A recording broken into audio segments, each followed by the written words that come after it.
नमस्कार मित्रांनो, मी डॉक्टर नयन मोरे. आज एक अशा अत्यंत महत्त्वाच्या विषयावर आपण चर्चा करणार आहोत. आज दैनंदिन जीवनात रुग्ण तपासत असताना बऱ्याचशा रुग्णांमध्ये लोहाची कमतरता, हिमोग्लोबिनची कमतरता खूप रुग्णांमध्ये दिसून येते. त्याविषयीच आज आपण बोलणार आहोत. त्या आजाराचं नाव ॲनिमिया म्हणजेच रक्ताशय, पंडुरोग. तर ह्या आजाराने आपल्या भारतामध्ये बऱ्याचशा स्त्रिया, बरेचसे आपले लहान मुलं हे 50 ते 60% प्रमाणात ग्रस्त आहेत. तर यामध्ये प्रामुख्याने ॲनिमिया होण्याची लक्षणं बघूयात. ॲनिमिया म्हणजे रक्ताची कमतरता असणे, शरीरात लोहाची कमतरता असणे. यामध्ये प्रामुख्याने अति रक्तस्राव झाल्यास त्यामुळे ॲनिमिया होतो. तसेच आहारातील फोलिक ॲसिडची कमी किंवा व्हिटॅमिन ब जीवनसत्वाची कमी त्यामुळेही ॲनिमिया होतो. तसेच काही व्याधी असतील जसे की मूळव्याध, आपल्या पोटामध्ये अल्सर होणे किंवा अन्य काही अजून ॲबॉर्शन, प्रेग्नन्सीच्या काळात होणारं मिसकॅरेज, त्यामुळेही ॲनिमिया होण्याची अ, शक्यता असते. त्याचबरोबर हिमोग्लोबिनचं काम असतं आपल्या शरीराला, आपल्या पेशींना ऑक्सिजन पुरवणं. जेव्हा ॲनिमिया होतो तर त्यामध्ये आपणास काय काय लक्षणे दिसतात ते आपण बघूया. त्यामध्ये प्रामुख्याने आपल्या शरीरात खूप जास्त अशक्तपणा असतो, भूक लागत नाही. त्याच पद्धतीने आपण जास्त दूरवर चाललो तर धाप लागायला लागते, दम लागायला लागतो. त्याचबरोबर आपल्या शरीरामध्ये आपली जी त्वचा आहे ती पांढऱ्या रंगाची दिसायला लागते. जीभ जीभ जिभेचा कलर पांढऱ्या रंगाचा दिसायला लागतो. हाताचे तळवे, बोटाची नखे ही पिवळसर पांढऱ्या रंगाची दिसायला लागतात. त्याच पद्धतीने हातपायाला वात येणे, मुंग्या येणे ही लक्षणंही या आजारामध्ये प्रामुख्याने दिसतात. त्याचबरोबर धडधड होणे ही लक्षणेही मोठ्या प्रमाणात दिसतात. अशा वेळी आपण रक्ताची चाचणी करणं गरजेचं असतं.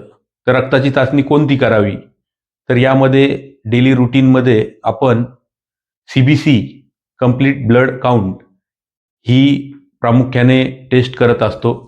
त्यामध्ये आपल्याला बऱ्यापैकी आयर्नची कमतरता आहे की नाही यामध्ये लक्षात येऊन जातं. त्याचप्रमाणे खूप जास्त प्रमाणात सिव्हिअर केसेसमध्ये IBC जसे की आयर्न बॉन्डिंग कॅपॅसिटी या नावाची टेस्टही केली जाते. ॲनिमियामध्ये कॉम्प्लिकेशन काय काय होऊ शकतात?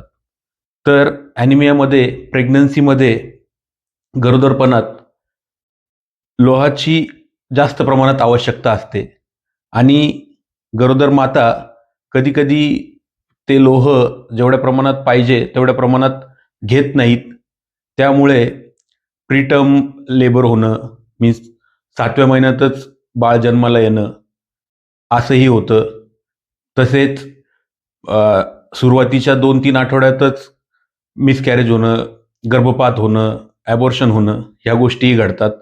जेव्हा 7व्या महिन्यात बाळ जन्माला येतं तर त्यामध्ये बऱ्यापैकी आजाराची संसर्ग होण्याचे चान्सेस असतात. जसे की जन्मताच कावीळ होणं, तसेच दुसरा काही संसर्ग होणं ही लक्षणेही त्यामध्ये दिसून येतात. ॲनेमियामध्ये आहार फार महत्त्वाचा असतो. आहारामध्ये आपण गुळाचे पदार्थ, राजगिरा, नाचणी, बीट, खजूर या प्रकारचा आहार आपण घेतल्यास निश्चितच आपल्याला त्याचा फायदा होतो. त्याच पद्धतीने मोड आलेले कडधान्य, हिरव्या पालेभाज्या याही आपण प्रामुख्याने आपल्या आहारात ठेवल्यास त्याचाही निश्चित फायदा होतो. आपण पालेभाज्यांमध्ये जे देठ असतात त्या देठामध्ये जास्त करून बरेचसे प्रकारचे व्हिटॅमिन्स त्याच्यामध्ये असतात. परंतु आपण ते देठ काढून टाकतो. तर त्याचं आपण त्या देठांचं सूप करून पिल्यास तेही फायदेशीर या गोष्टींमध्ये ठरतं. त्याच पद्धतीने लोह, आयर्न ॲब्सॉर्ब होण्यासाठी, जे शरीरात ते जास्तीत जास्त प्रमाणात ॲब्सॉर्ब होण्यासाठी व्हिटॅमिन ए व व्हिटॅमिन सी या व्हिटॅमिनची गरज असते.